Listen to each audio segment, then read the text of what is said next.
Over on my right, we have Matt. He is a property manager and investor from Austin. They do good volume, so they have a real good handle on both aspects of the unit of the kind of business. Property management, the value that it brings for investors. And part of the reason that I wanted to have this conversation and bring Matt up is because when most people talk about, I want to build passive income and wealth, they talk about owning rentals.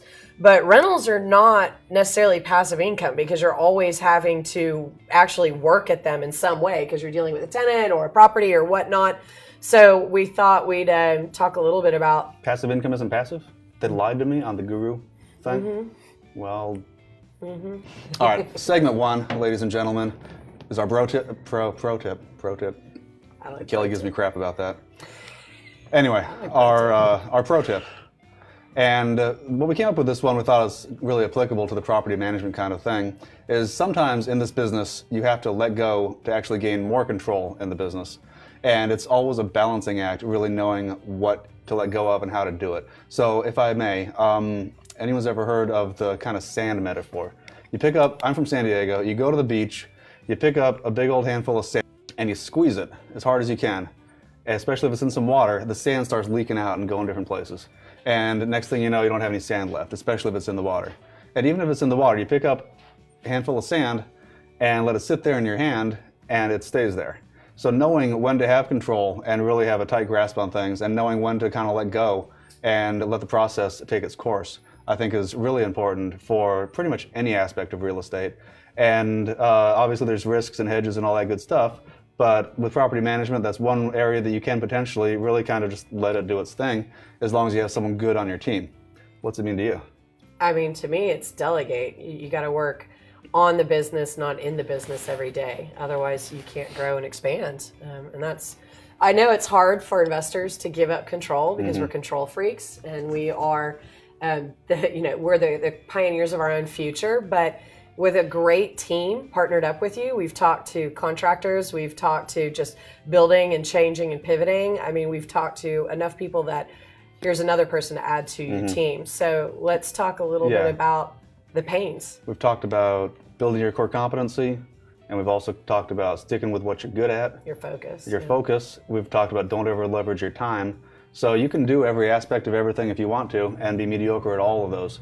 Or you can learn what to grab onto and take control of and what to let go of with the sand thing and hire out what you don't want to do. So let's talk about the charity jar. If y'all, as he smiles, I love that he smiles every time he says it. So if y'all are watching and you haven't been watching, I see it up there. I lose money. Every time TJ smiles, we put $1 in the charity jar. So if I miss one, be sure to let us know so on the replay I can go back and make sure that we have $1. And by the way, thank y'all for tuning in. We appreciate you. Like, share, comment, replay, tag any of us. So if you have a comment or question, we'll get to you, or we'll come back after the replay and get to you. But let's talk a little bit about the pains of being your own landlord, your own manager. And then we can talk about the gains of actually outsourcing it. And the first one I want to talk about is we shared the conversation on the way up about, I told you about the worst tenant I've ever had was a drunk. Right. And I was always dealing with a lot. He didn't kill someone? I don't know. He might have. I don't know. But it was that. always late rent, dealing with weird texts at weird hours. Something was always broken. The house was just wrecked, worrying that, they were falling asleep, passing out. Falling asleep was nice.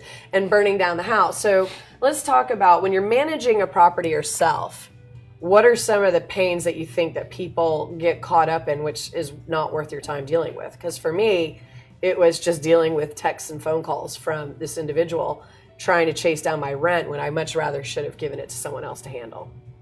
Because I wouldn't have been doing it. You asking me or him? I'm looking at both of you. Share me some, because you're both landlords. Well, I'd say, in my opinion, both of you guys nailed it as far as control and delegating.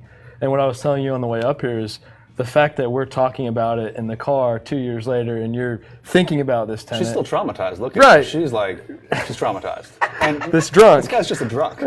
I mean. There's a lady. But yeah. We can compare notes on worst tenants if you want. I mean, we can have a round robin. That'd be fun. That's kind of why we're talking about it. That would be a great show. Yeah. Let's talk about would be a good show. October. We'll do all the horror stories. That sounds Contractors, like a good idea. Property managers. We'll need like 6 hours. I mean, true story. But the things that people don't think about when they become a landlord, what would you say the first thing that people make just a wrong assumption about? Their expectations are wrong. Would you say that it's every tenant's going to pay on time, or would you say every tenant's going to care for your house? Or My opinion, people say, what's the value of a property manager? You're just paying the rent. You're just collecting the rent and getting it leased, and they're not really understanding all the different things that go along with it. So I'd say that's the first thing. Okay. So understanding the process of actually being a property manager is where people fall short. I mean, the other side of it too is I always wonder about the rules, like laws and regulations and et cetera, et cetera. Might be as an individual who doesn't actively watch property management law or anything like that, I might not know that something in my house isn't supposed to be there. I mean, do you find that happens when you take over? Yeah, I mean, people as simple as not knowing that you're required to change the locks. Yeah. Some people don't realize that that's something that has to be done, and that's just one small thing. Yeah. Well, the deadbolt thing, the eye hole thing. Smoke Texas detectors. Texas has some. What do you mean the eye hole thing? You mean the peeper? You got the peep thing. Yeah, Oh, the so little I peephole can peep thing in or on- whatever. I can Yeah, so you can finally- look in on your tenants and see what's going on. No, you're not supposed to do that. Oh, I'm supposed to turn them in the other way. Yeah. See, I didn't know that, so I need to hire See, him. there you go. Yeah, exactly. But now the new rule is that it has to be to the garage, any door that comes inside, right? Not just the front door, or is that not the case? My wife is the expert. I don't want to say that. No big deal. Yeah. No big deal. No, perfect. Because I heard that and I was like, what? Okay. Yeah, no, that's what I heard. Yeah. It's a little whatever. And each obviously we have viewers probably in different markets. So each state, I've worked in Tennessee, I've worked in California, and I've worked in Texas, and each state has different laws. Right. For example, Tennessee, I can put a judgment on someone and probably get paid after they get evicted. In Texas, apparently it's a lot tougher to put a judgment, on their paycheck and get paid. So stuff like that, even I don't know. Right. And I've done literally hundreds of units. Yeah. And it's just stuff that's like, do I want to Google it? Do I want to look it up? Do I want to figure it out? Or do I want to Google it? Whatever. Right. Or do I want to just have someone that's in the business that knows really how to, how the whole thing works? I talk about that. It's like if you're gonna manage it on your own, that's fine. If you think that that's worth your time, which in my opinion it's not for most people. But if you're going to do it, you have to understand that you got to run this whole business within itself. Mm-hmm. So if you feel like you have the time to manage it, well, make sure that you're running a property management business as well, as far as knowing the laws, doing the accounting. Well, I think you really hit on the biggest kind of pain-gain of hiring a property management company, which is it's a business. Like, we're dealing with people's lives. We're dealing with people who live in a house. Yeah. And I'm a pretty emotional guy. I don't know if you know this. I smile a lot. I'm really weird on my sleeves when I wear sleeves, which is once in a while. Totally. I mean, at least Fridays, 3 o'clock on Pelio TV, then. But seriously though, a lot of folks that get into it, mom and pop or whatever, they got 1 or 2 or 3. Right.